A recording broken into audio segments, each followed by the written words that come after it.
Shalom, shalom. Let me get straight into this lesson. But I'm gonna get into this video. Before I get into this video, I want to make this very clear, right? So this false teaching that's taught, right, that the Jewish people, right? I'm gonna try to talk in code, but hopefully you can keep up with me. That's in the land of Israel today, right? When they stole that land, right? I'm gonna get into this video that's gonna show you exactly how they got that land, right? When they stole the land, like they stole America, like they stole South America. I mean, you go down the grocery list, right? That's what these devils do: steal, kill, destroy, murder, pillage, rape, rob, deceive, lie, bring in Christianity, right? So the people that's in that land right now are Edomites from the seed of Amalek, right?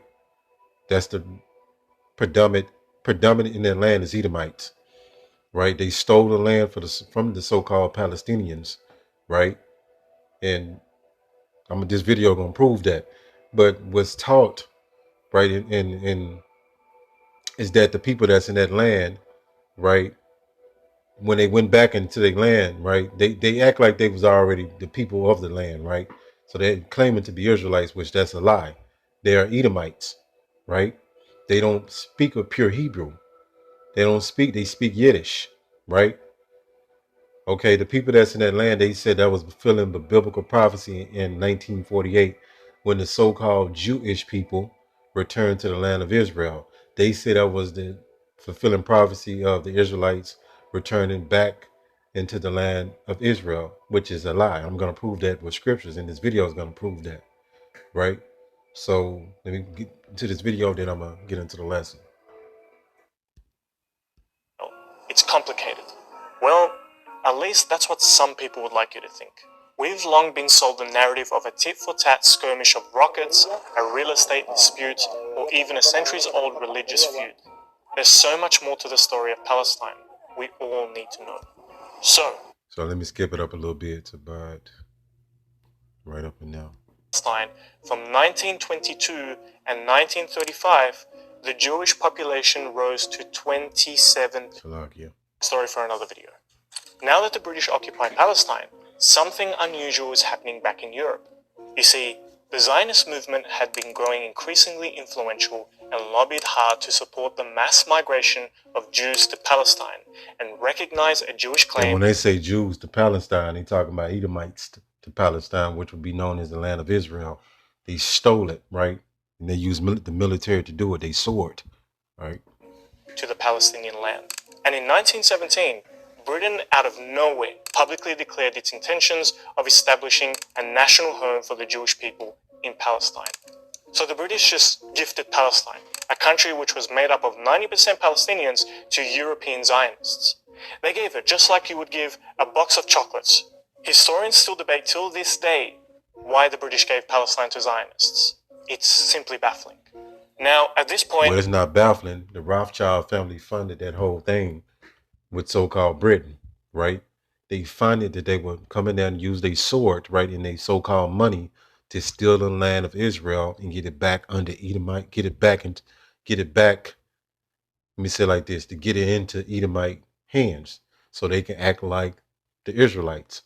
But they're not the Israelites, the biblical Israelites.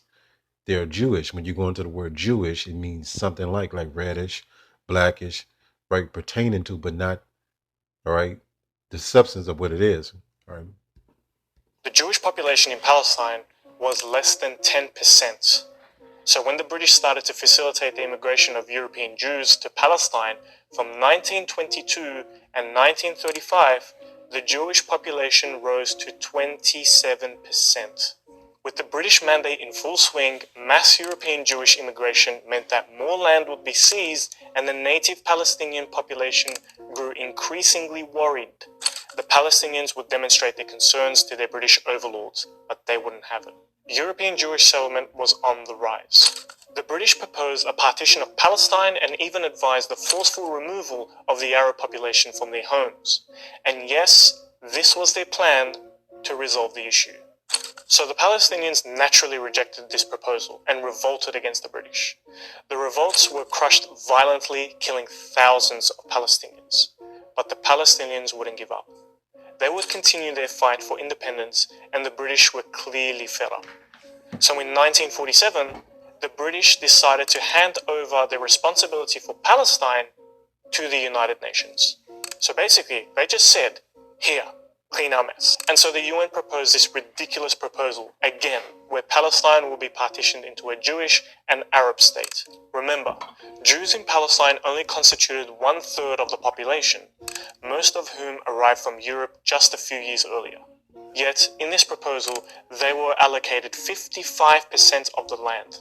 Feeling like they got a bad deal again, the Arabs rejected the proposal, and the Zionists accepted. However, here's the catch. The Zionists didn't agree to the proposed borders, and even campaigned for more land. So they agreed to an Israeli state, but didn't agree to the size of it, so they can just choose it for themselves. By 1948, Zionist militia would storm and capture Palestinian-populated villages and cities, leaving thousands of Palestinians homeless. But there you go. You know what I'm saying? The proof is in the pudding, so to speak. But let's get into this lesson. I'm going to hit some precepts. It's not going to be anything long, right? But a lot of people believe that even you Christians, you don't have no understanding, right? And them so-called Jewish people don't even believe in the Messiah, right? They'll tell you to your face, but you still petition, right, for the nation of Israel, the state of Israel, Salakia. They not a nation, right?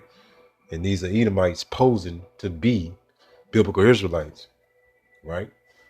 So let me get into a few precepts, right, to prove that. So these precepts has so many different layers to them. It proves so many different things, right?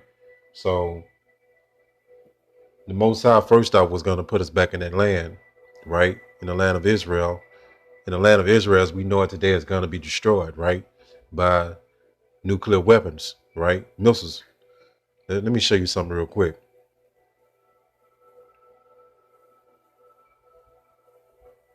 All right, 1 second. All right, so when you go to this term Jewish, right? Well, if you go look at an older term, right? And you do a little digging, you know, when you go into this word Jewish, it means something like, right? They're not the true biblical Israelites. We never called ourselves Jews. We never called ourselves Jewish, right? And they created the religion of Judaism, which they don't believe in the Bible. They don't even believe in the Messiah. They really believe in a Babylonian Talmud, right? That's what they believe in, but they use the Torah as a front, right? So right here, so they converted over into, you know, this is our heritage. This is our nationality. So let's go here. Let's prove a few things. Let's go to this Jeremiah 31 and 31, right? And this is in the so-called Old Testament. But I'm going to show you something in the so-called New Testament that's saying the same thing it's saying here. And one thing you got to understand too, right? For somebody that's new and that don't quite understand, right? In order to get the New Testament, most of the scriptures was pulling from the Old Testament, so-called, right? Jeremiah 31 and 31. It says, behold, the days come, said the Lord Yahweh, that I will make a new covenant, right? So this cuts a lot of this madness right here, this scripture. I will make a new covenant, and no, we are not in the new covenant right now, right? With the house of Israel, right? So why is it saying this? And with the house of Judah. So if you know the history, you know the mysteries. So when King Solomon died, the nation of Israel split into two parts. You had Israel, was known as the northern kingdom, and you had Judah, was known as the southern kingdom, right? They fell apart as a nation, right? And another very important point I want to make is they're claiming to be from the tribe of Judah when they say Jewish, right? Again, Jewish is new speech, but say they saying they from the tribe of Judah. What about all the other 11 tribes? You can't have a nation of Israel without all 12 tribes, right? So that cuts that lie. Let's go here. And this is actually a cut to John 3:16 from the understanding that you Christians think you have about John 3:16. They go to show you he only dealing with the nation of Israel. Nothing never changed. The Most High said he changed not. Therefore, ye sons of Jacob are not consumed, Let's get into this. So this is saying the same thing that Jeremiah 31 and 31 is saying. I'm going to prove it. Hebrews 8 and 8. And you can read the whole chapter of Jeremiah 31 and the whole chapter of Hebrews 8. Hebrews 8 and 8. And for finding fault with them, he said, behold, the days come, said the Lord Yahweh, when I will make a new covenant with the house of Israel and with the house of Judah. Clear as day. So that cuts that whole 1948 Balfour Declaration. And the video showed you that they stole that land. You know what I'm saying? That was done through the funding of these Edomites, the Rothschild family, so on and so forth. That they would steal the land of Israel and act like they was the people, right? So they don't fit this prophecy. Let's go here. This is the book of Jeremiah 23, and start at 3. And I will gather the remnant of my flock out of all the countries where I have driven them. The Most High was going to gather us together, all right, by the deliverance of the elect of the nation of Israel. All right, this wasn't going to be done, facilitated by man. It says, I'm going to read that again, Jeremiah 23 and 3. It says, and I will gather the remnant out of my flock, out of all the countries whether I have driven them, and I will bring them again to their foes, and they shall be fruitful and increase. 4, I will set up shepherds over them, which shall feed them, right, and they shall fear no more, nor be dismayed, neither shall they be lacking, said the Lord Yahweh. 1 second. Right? So Lockie, give me 1 second. Let me get back into this. All right. 5. Behold, the days come, said the Lord Yahweh, that I will raise unto David a righteous branch, and a king shall reign and prosper, and shall execute judgment. The Lord is by judgment, and Yahweh Shai is by judgment. And justice. You're going to get your fair justice, you so-called blacks, Hispanic, and Native Americans in the earth. 6. In his days, Judah shall be saved, and Israel shall dwell safely. Right? I'm going to show you something real quick. So the state of Israel is constantly in some kind of conflict, right? Right? They are constantly, right, in skirmishes, right? Dropping bombs, and they're having rockets shot onto them, right? Let's go here. That's what I want. That's what I wanted. Right. It says, today the world nervously watches the Middle East. That's another made up thing, Middle East. Rockets, attacks, clashes of armed militias, and terrorist bombings are frequently occurrences. This is in the land of Israel. But the Most High said it's going to be no more. Let me go here. Let me go back. Jeremiah 23 and 20 and 6. In his days, Judah shall be saved, and Israel shall dwell safely. Right? Then constant skirmishes and conflict over there, and so in Israel. So they can't be the people. And this is his name whereby he shall be called the Lord of righteousness. It says, therefore, behold, the days come, said the Lord Yahweh, that they shall no more say the Lord liveth. So people think the Lord is dormant. He's not alive and well, right? So to speak.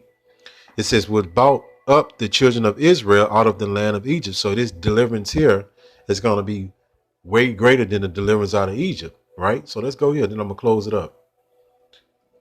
Let's go to this Ezekiel 25. And let me start at, make sure, 37 and 25. Salaki about that.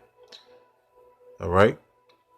And they shall dwell in the land I have given unto them, Jacob my servant, wherein your fathers have dwelt, and they shall dwell therein, even they and their children children forever.